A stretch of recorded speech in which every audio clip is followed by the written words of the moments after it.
Hello guys, আসসালামু আলাইকুম। সবাই কেমন আছেন? আশা করি সবাই ভালো আছেন। আজকে আমি আপনাদেরকে দেখাবো আমাদের এলাকার পাহাড়সমূহ। চলুন শুরু করা যাক আজকের নতুন ভিডিও। যারা যারা আমার চ্যানেলটাকে সাবস্ক্রাইব করেন নাই তারা দ্রুত আমার চ্যানেলকে সাবস্ক্রাইব করে ফেলুন।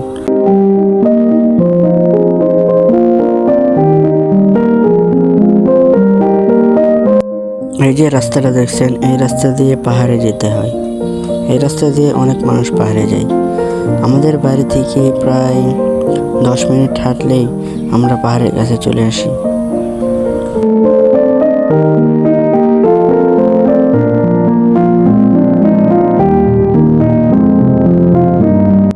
এই রাস্তাটা দেখছেন, এটা হলো চন্দ্রডিঙ্গা ঝর্ণা যাওয়ার জন্য যে রাস্তা, ওইটা হলো সেই রাস্তায়।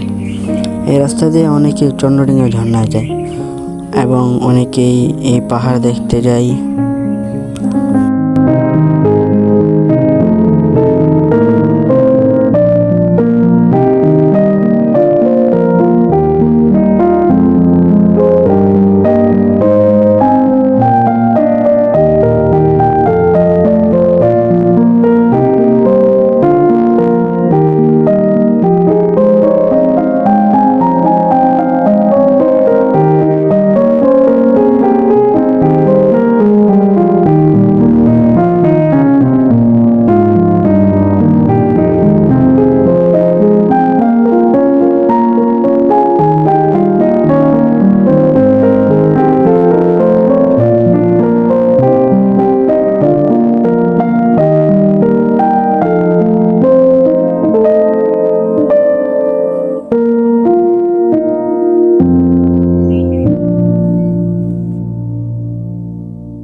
যারা যারা আমার চ্যানেলে নতুন, সবাই আমার চ্যানেলটা সাবস্ক্রাইব করে দেবেন এবং একটি লাইক করে কমেন্ট করে জানাবেন।